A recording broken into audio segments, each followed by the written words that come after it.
Thank you for tuning in to the hottest podcast on these internet streets, giving you nothing but the facts about STEM education, inspiration, and motivation for our future leaders of tomorrow. We believe in creating future scientists one test tube at a time. The More Than Just Science show is going in a different direction this quarter, as we will be encouraging you weekly on the ideas you can use at your home if you are a parent, at school if you are a student, and in the classroom if you are an educator. Students, come get this knowledge. Teachers, come take some notes. Parents, come educate your kids. And listeners, stay tuned because we're bringing you facts from yours truly, the two-time award-winning Professor Tabby, aka TK the Chemist Ship. Your favorite professor of chemistry of the More Than Just Science show.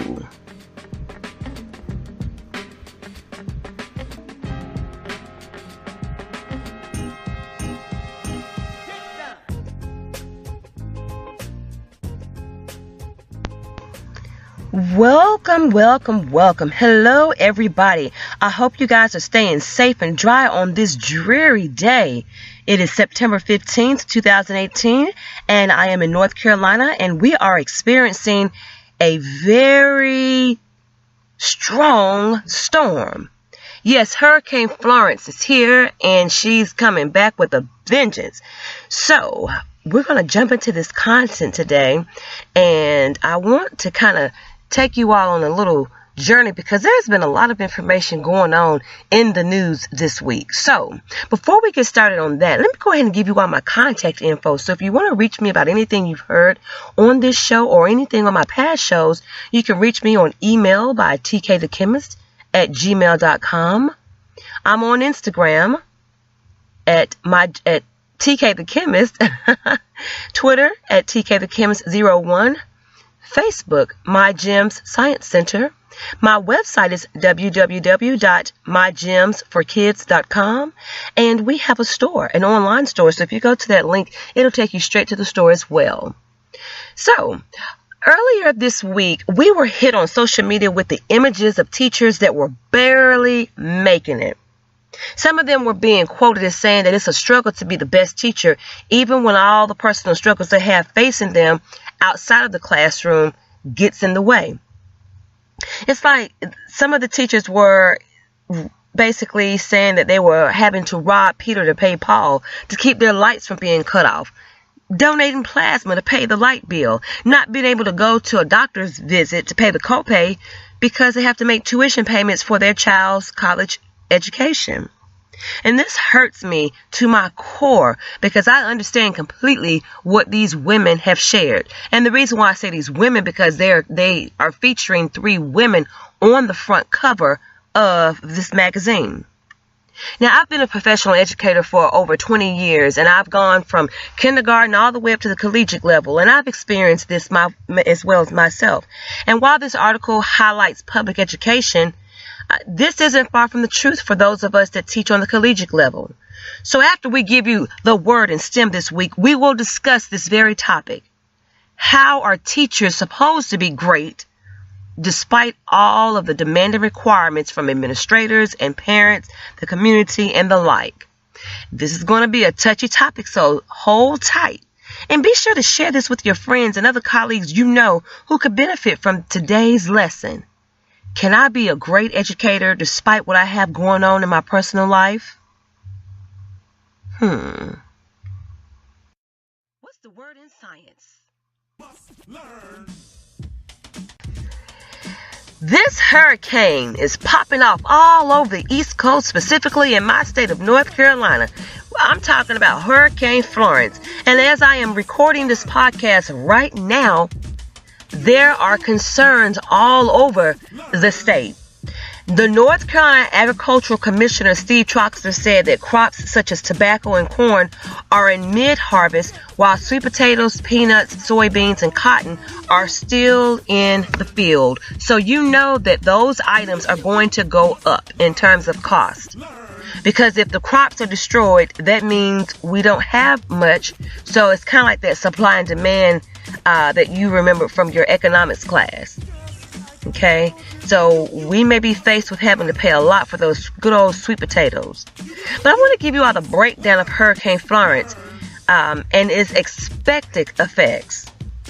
First off, this hurricane is 400 miles long, okay? That's the storm's diameter, which is approximately the size of 4 Ohios put together. The top expected wind speed to make its landfall is 110 miles per hour. The rainfall expected in hardest hit areas is 40 inches. They're expecting this storm to hit 5.25 million people. The number of Category 3 higher hurricanes that have made landfall between Norfolk, Virginia and Savannah, Georgia since 1950 is 4. So in other words, we've only had 4 other Category 3 hurricanes. They're expecting $10 million to be spent to help divert FEMA resources to pay for ICE detention centers and deportation efforts. See, there's a lot going on with this storm. Okay, this was from the entrepreneur.com website. You know, because I'm all about thinking about the money aspect of this. And then you're probably wondering, how exactly does this hurricane even kick off? Well, one of the questions I wanted to know is, where did it start and why is it such a it's a possibly deadly storm? Well, for one thing, this particular hurricane is starting off the west coast of Africa. And you're probably wondering, well, why? Why is it off of Africa? How exactly does one of the hottest deserts in the world help create destructive water storms? Well, let me give you the answer to that. The hot air from the Sahara Desert starts to mix with the cooler air in the ocean and other places in the continent. So when you have this cold and cold air mixing together with the water, it leads to a convection current, okay? This is all according to NASA. And I know I've heard some of the meteorologists talk about this before.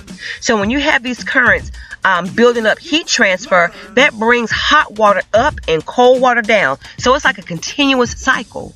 And most of these hurricanes that hit the U.S. do in fact originate from the Sahara Desert. Now, I know some of y'all saying that doesn't make too much sense considering that the Sahara is one of the driest places in the world, but it somehow works out according to the National Oceanic Atmospheric Administration. A lot of hurricanes do start as coastal storms in Africa. They get into the ocean and they get stronger and stronger and become more organized. So, here's one myth I've heard, some scholars say that this is just payback from our ancestors, from how, when we were stolen from the continent of Africa, the path that this storm takes is pretty much the same path, the triangle path that the Europeans took in order to take the Africans over to the continent of North America. So of course they made pit stops along the way, okay? But at any rate, that's some of the little facts that I found out. And while most hurricanes that hit the United States either began in the Caribbean or the Atlantic, many of the worst started seedlings coming from the coast of Africa. And like all tropical cyclones, a hurricane needs the warm water of the tropics, which feeds a storm with energy in order to form. So the atmosphere must be laden with moisture. Other news. It's a well-known fact that organ transplants can pass infectious diseases from donors to recipients in rare cases. But even more rarely, transplants can transmit cancer. Now, I was shocked when I read this story because this story just broke today. They're considering this, or calling this rather, an extraordinary case. So you have 4 people in Europe who developed breast cancer after they received organs from the same donor. 3 of the patients died from the cancer, which underscores the often fatal consequences of donor-derived breast cancer. The 53-year-old organ donor died from a stroke in 2007, according to the report, written by the researchers in the Netherlands and Germany. She had no known medical conditions that would have precluded organ donation, and multiple tests showed no signs of cancer. Doctors transplanted her kidneys, lungs, liver, and heart into donor recipients. The heart transplant patient died of unrelated causes shortly after the transplant. But 16 months later, a woman who received the lung transplant became ill and was found to have cancer in the lymph nodes in her chest. An analysis of the cancer cells revealed that they were actually breast cancer cells, and DNA in the cancer cells showed that these cells had come from the organ donor. The lung recipient's cancer spread, and she died about a year and a half after her cancer diagnosis. And at that time, the 3 other living patients who had received the donations were notified. Doctors told them that the lung recipient had died from breast cancer tied to her transplant. These patients underwent tests for cancer, which were initially negative. But in 2011, the liver transplant patient was found to have breast cancer cells in her liver.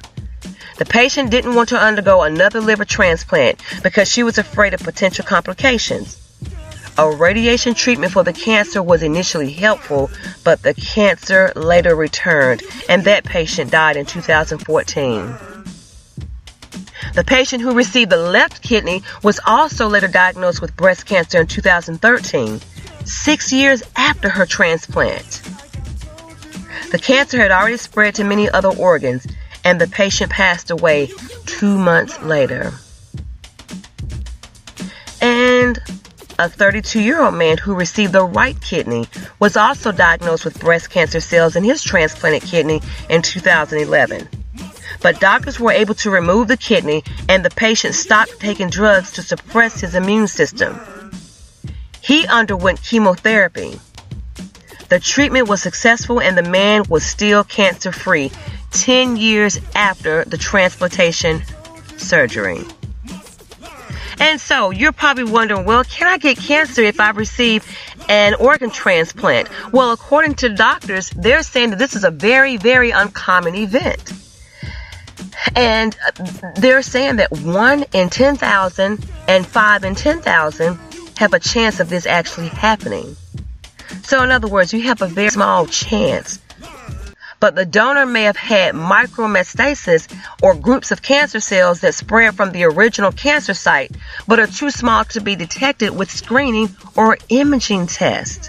So that's the unfortunate piece to this whole story.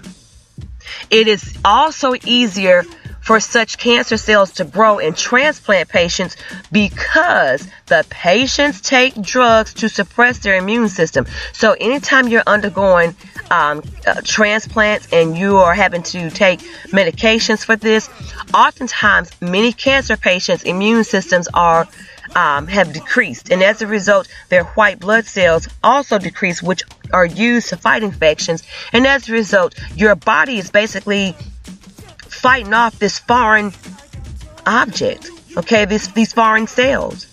So when you take these drugs, the drugs that are needed so that the patient's bodies do not reject this new organ, it sometimes has an adverse effect. So unfortunately, this has happened, and they're saying that this is a rare case. All right, so we're going to take a quick, and I do mean quick, commercial break. And when we get back, we're going to go straight into the stories that have hit the headlines in Times Magazine about our teachers. I'm one of them. Hashtag me too. When it comes to being an educator who has to rob Peter to pay Paul at times in order to make things work for her scholars. All right, we'll be right back.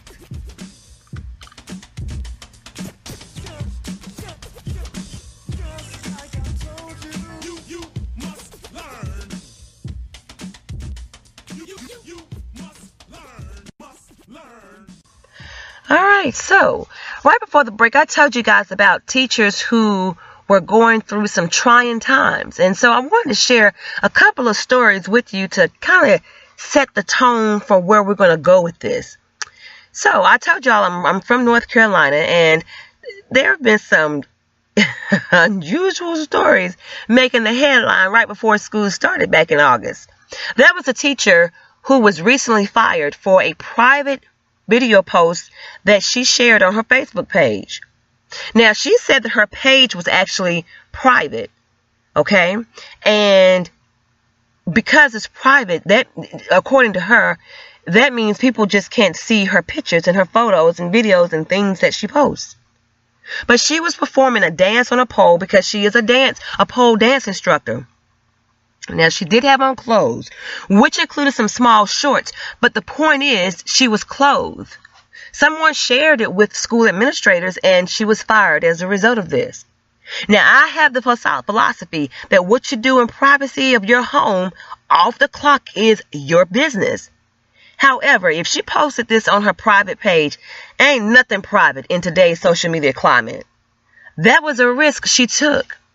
So somebody probably wanted to seek revenge on her for whatever reason, and they took her video. So although it's on her page and she has a private page, people know how to download videos on their own computer and then share them. So nothing is private, okay? Nothing. She was fired, and I'm just trying to figure out from you all, do you think this was the right thing for the school to do? Now, keep in mind, as much as we have a shortage of teachers, you have a lot of teachers who are basically trying to do what's called have a side hustle in order to keep their lights on. She was supplementing her income by providing a service to willing and paid clients to learn how to dance. She was not being provocative, and as far as I'm concerned, this is no different than a dance instructor that requires you to move your body. So here you have a teacher supplementing her income outside of her paid teaching hours, and she was fired from doing so. Now, can we go after teachers who are working in Victoria's Secrets? I know that sounds silly, but think about it. You have teachers who have enough to deal with, and the 40 hours a week is actually more like 60 to 80 hours a week of outside time when you are calling parents, returning emails, cutting little figures out for your students, stapling papers, organizing folders, and let's not have a child that has an IEP. You have to document what they're doing in order to make sure that you're following the guidelines of their IEP. And, of course, there are other things that teachers have to do outside of normal business hours that really take a lot of effort to make it look easy. You have teachers that have to do duty, classroom duties. They have to do bus duty, hallway monitoring, cafeteria duty. So teachers really don't get time to themselves like you think they do. I have been an educator for 21 years, and while it hasn't always been easy, there are things that I have to do for the greater good of my scholars. Time magazine spotlighted teachers in their new issue that will hit the stands the week of September 24th. They are shedding light on the financial struggles many teachers in America face. So for the cover and title, I'm a Teacher in America, Time magazine dove deep into the low wages and rough conditions many educators do. Magazine covers with each with a different teacher on them, quoting something different. You have one teacher that says, quote, I have 20 years of experience, but I cannot afford to fix my car, see a doctor for headaches, or save my child's future. I'm a teacher in America. The country's roughly 3.2 million full-time public school teachers, kindergarten through high school, are experiencing some of the worst wage stagnations of any profession, earning less on average in inflation-adjusted dollars than they did in 1990. This is according to the Department of Education data. Now, they're basically saying that the reason why they're having to do this is because of funding and the lack of funding for public schools. But yet you have Betsy DeVos, who wants to say that teachers should be armed in the classroom, so she would rather put money into arming teachers with guns than to arm them with extra money for their households. You have another teacher who says, quote, my child and I share a bed in a small apartment. I spend $1,000 on supplies, and I've been laid off 3 times due to budget cuts. I'm a teacher in America. And then another teacher says, quote, I have a master's degree, 16 years of experience, work 2 extra jobs, and donate plasma to pay the bills. I'm a teacher in America. So I took to social media, specifically Twitter, and read some of the most ingenuous comments that spoke on the ignorance people have concerning our wages. Some people argue that at least we have the summers off. Well, let me tell you, many of my teachers use that time to complete professional development courses and prepare lesson plans for the upcoming school year. Teacher work days are often spent on professional development and workshops that take up time when it could be spent working on calling parents, catching up on grading papers, and everything else that we have to do to make the classroom lesson plans look easy. On the collegiate level, I've learned how to manage my time, but I know many of my colleagues do not. They're not able to have that time, that luxury. I have, for the most part, a paperless system. However, I know some of my colleagues do not. For instance, when I assign homework and tests, they're done all online. About 10 years ago, I would assign those same homework problems out of a textbook, and my students would turn them in, and then the next class period or the following week, I would return their assignments. However, they wouldn't have time to redo them because we had to move on. However, the way things are now, everything in the classroom, they're trying to become digitized. Now, although many departments have established a system of getting with the publishers to make our students purchase all of their ancillary materials through them, things they oftentimes don't need, I don't require the textbook. However, I do provide many things my students can use in order to be successful. I create YouTube videos for every chapter, worksheets, PowerPoint slides from the publisher. I do all of these things. I enhance what's given. I don't just teach from a PowerPoint slide. That's really boring. My students can do that on their own. However, if we keep it 100, we're going to the public school settings. We have teachers who are being forced to either assign homework or not assign homework. I've been to some schools where they don't give homework. Now, on the flip side of these textbooks, my child came home the first week of school with a chemistry textbook that is 10 years old. Yeah, you heard me. 10 years old. There are stickers in the book from other students who have checked that book out for the semester over the past 10 years. Now, although the information doesn't change, the only thing that does change slightly are the technology components that you would use to enhance the textbook. But there are some schools that don't have these resources. And lucky for her, she has me to provide her with all of the resources she needs in order to succeed. And really, the textbook is just that, a resource. Many children are not even reading their school textbooks. I've seen pics of teachers who have missing pages from their students' textbooks because they've been used over and over and over. How are children supposed to learn with recycled textbooks in conditions like this? It's reminiscent of the days in the 50s and 60s when our grandparents and great-grandparents had to have textbooks passed down to them from white schools, and cruel words were written in them, and pages were removed, and so forth. Do y'all know that many teachers have to spend money out of pocket to provide a well-rounded education for their students? The government gives us a $250 credit. But hell, you'll spend that in one visit to any educational supply store alone. And for some folks to say, if we don't like the pay we're getting, just quit, it's not that easy. I've also read people who said, oh, why don't you just move to another country? Hello, you have family here, okay? It's obvious why some people just don't up and move.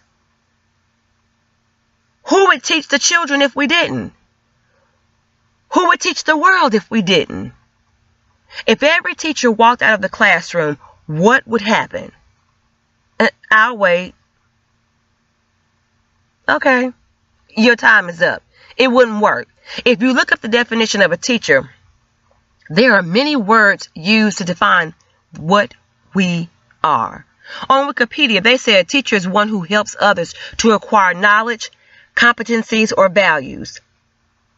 Informally, the role of a teacher may be taken on by anyone. Now, this is why I don't have resources citing from Wikipedia, because of that very last statement. The role of a teacher may be taken on by anyone. That part. That is so not true. I disagree with this because the role of a teacher may not be taken on by anyone. Everyone can't be a teacher. There are do's and don'ts to the profession. If you don't like kids, you don't like helping people, you don't have patience, this ain't for you. This ain't what you want. And for those of you claiming that we make a lot of money, let me shed some light on the breakdown of a teacher's salary. Now remember, you may see this one teacher who says she makes $69,000, dollars. Now, this particular woman works in Raleigh, North Carolina. But you also have to consider the cost of living in her city. So although she may say, I earn $69,000 per year, you've got to take out 30% worth of taxes. So when you take out 30% worth of taxes, this teacher is now making, let's say, $35,000. Oh, and I didn't tell you we got to take out benefits like retirement, dental, medical, and life insurance. He may have other benefits like teacher dues and that sort. So after you've calculated all of this, you're down to pennies. So what looks good on paper is saying that you made $69,000 a year. That's more like $35,000 or so. And also keep in mind, too, some of these teachers have the opportunity to take this either over a 9-month period or 12 months. Now, if you take this over 9 months, then you will bring home about $3,700 a month. But if you take this over 12 months because you want to have money during the summertime to pay your bills, because you can't get unemployment for those 2 months that you're out, you're going to bring home about $2,900 of that $69,000 per year job, okay? Remember, teachers have rent or mortgage payments, and that's at least $1,000. And if they have a car payment, utilities, food, gas, and some other form of entertainment, it can be difficult. This is why teachers are working 2 and 3 jobs to make ends meet. Now, y'all know I'm all about creating solutions. So let me give you all my spin on what my fellow educators can do on the side to make it do what it do. All right? So what can teachers do on the side as a hustle to make it work? I'm going to give y'all a list of things that I know many teachers do. And if you don't know, now you know. Number 1, you can provide tutoring after school at a rate that's solely up to you. Now, I think $35 an hour is very generous, quite honestly. It should be higher, but that's up to you in terms of what floats your boat in your area. Number 2, you want to create resources for other teachers by creating an account on Teachers Pay Teachers, or there's another account called EduSense. You can sell your lesson plans there for other teachers that need a quick lesson plan for Monday. Yeah, you got teachers who wait until Sunday night or first thing Monday morning to get that lesson plan in place. You can also drive for Uber or Lyft. You can teach courses online for like Udemy, Teachable, Thinkific. You create the content and folks purchase it. You can sell things on eBay, Etsy, Amazon, and any online shopping systems that you can think of. You can also coach a team sport or driver's ed. You can write an ebook, do Airbnb, like renting out a portion of your house. You can be a pet sitter. You can teach for companies like VipKid, where you're teaching ESL to kids in China mostly. You can also clean houses. I know some people find that therapeutic. It's a stress reliever. Some teachers have OCD and like things to be in order. And this will be a great opportunity for those of you that love to clean up. You can use your energy in that way. You could also become a bartender, host birthday parties, go into real estate, become a graphic designer, sing or play instruments for weddings and other events. You can also provide sewing alterations, sell your food if you like to cook or bake. This is just a short list. The list is endless.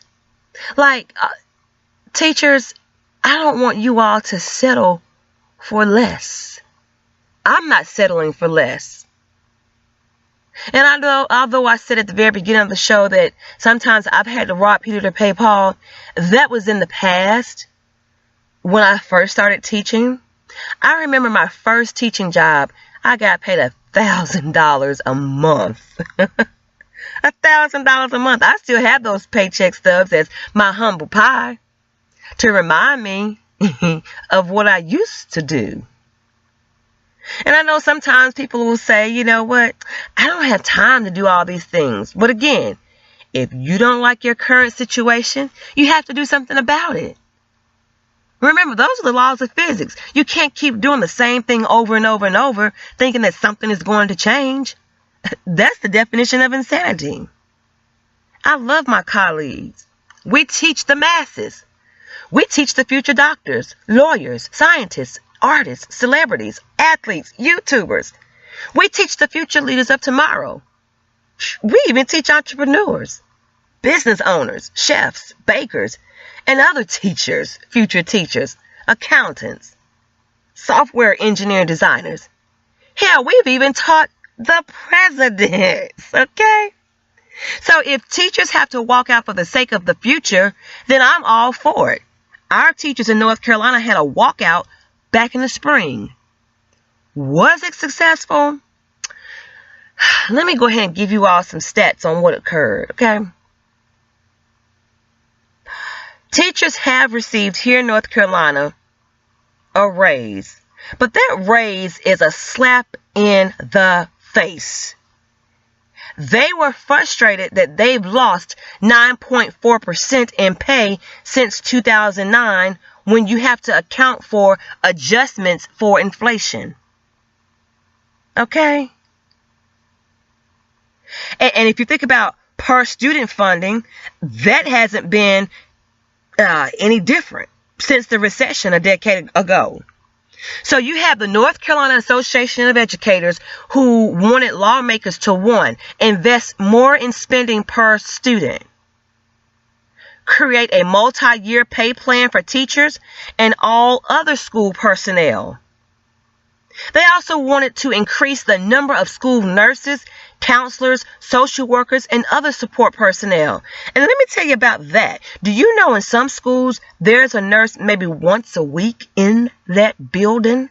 So if you have a child who is running a fever or something else going on with that child and there's not a nurse on standby, that child may have to just sit in the office until their parents come or until they feel better. And that's a travesty in and of itself. The North Carolina educators also wanted to create a statewide school construction board to fix crumbling schools and reduce large classroom sizes. Yeah, you got teachers who are in trailers. And let me tell you, these trailers are not safe. Okay, these trailers are deplorable. They have some health issues, some alarming health issues in them. So what did they get in return? Well, the day before teachers protested, State House Speaker Tim Moore announced teachers can expect average raises of 6.2% for the upcoming school year. But it wasn't enough to stop the protest, and some teachers said they won't even get a 6.2% raise. So you're probably saying, well, what's going to happen next? Well, this protest, it only lasted for one day when the teachers took off. It's the beginning of a 6-month stretch of time to hold our elected leaders accountable for prioritizing corporate tax cuts instead of our classrooms. So you have the election coming up in November. And some of these teachers have said that the ultimate goal is to elect more pro-public education leaders in North Carolina. Okay? So people always say that they're going to do X, Y, Z, but they don't. And you may have heard of all these things before, but just in case you haven't, I want you all to think about this too. North Carolina is basically a state that implements the right to work laws, which limits the ability for teachers to strike. See, here in the South, many school systems do not have a union. So it's hard for them to just say, I'm just going to walk out. See, up north, the unions will protect them. Down south, we don't have that. Teachers instead schedule widespread protest walkouts. So a right to work laws mean that workers in unionized workplaces don't have to join their union or pay for the cost of union representation, but they do reap the same benefits as those who do. So as a result, states with the work to right laws tend to have lower union representations. Okay? So if you really want to get technical, there are some things that are brewing in the air about this whole thing. This British educator, or this British educational expert, said that robots will replace teachers by 2027. His name is Anthony Selden. He said that by 2027, robots will replace teachers. Now, whether that's having robots take the form of artificial intelligence, software programs, or humanoid machines, you know, those little machines that look like people. Can you imagine having these technologies in the classroom, teaching our children? I don't know about that. I believe this would be a big mistake if these techie gangsters replaced our educators with robots. Even though some of my colleagues need to come out of teaching because they're tired, and some of them have a robotic attitude, I don't think that we need to replace them with artificial intelligence. Okay? Now, I know a lot of this deals with money. Money, money, money. So I wanted to show you all, or just give you a list of the top average elementary teacher salaries. Alaska is number 1, coming in at $69,130. New York is right behind them at $67,940. Rhode Island, California, New Jersey, Virginia, Maryland, Illinois, Washington, and Michigan are the top 10 states.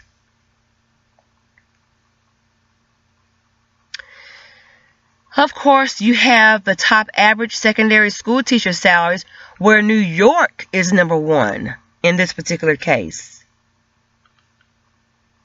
Alaska, Illinois, New Jersey, Connecticut, California, Rhode Island, Maryland, Virginia, and Washington. So when you think about what teachers are getting paid, they're really not making a lot of money if they live in an area that has a high cost of living. One lady wrote on social media that she works in New York, but she lives in Pennsylvania. So she has a 2.5-hour commute. Now, I don't know if I'd be wanting to do all that. I'm saying, well, why not just live in Pennsylvania and work in Pennsylvania? I'm just saying. Okay, those are my thoughts. So I hope this show has been very helpful for you guys. I hope more so for my educators out there that want to make a side hustle. Ladies, gentlemen, you can do this. You can do this. Don't ever sit back and think that you're not worth anything. Just because you are an educator doesn't mean that you don't have the skill sets. Look, if you know how to learn 5 subjects, for my elementary teachers, you learn 5 or 6 or 7 subjects, and you have to teach this stuff to your kids, you know something. Okay? I want to thank y'all for tuning in every week to the More Than Just Science show. I want y'all to continue to tune in every Saturday when we drop these stories and we provide you with information you can use in and outside the classroom. Remember, you can connect with me on Instagram at TK the Chemist, Twitter at TKTheChemist01, Facebook, MYGEMS Science Center. You can also email me at tkthechemist@gmail.com. I'm your host, Professor TK the Chemist, and you've been listening to the More Than Just Science Show on Spreaker.com and YouTube. STEM family, be optimistic. Listen to that voice of reason. You should remind yourself every single day that what? You can, you will, you must. No matter how hard reality seems, just hold on to your dreams and never let go of them. Have a great Saturday, everyone, and most of all, educate your mind, body, and soul with words and thoughts that will empower you. The library is free. You don't have to have money to go to the library. Malcolm X once said, education is your passport to your future. Young people, elders, get up, get out, and get some knowledge. Get up, get out, and be great. Get up, get out, and just do you. And learn something new every single day. And I can't forget this last quote. Be allergic to negativity and be allergic to being average. Love y'all to life. Peace, fam.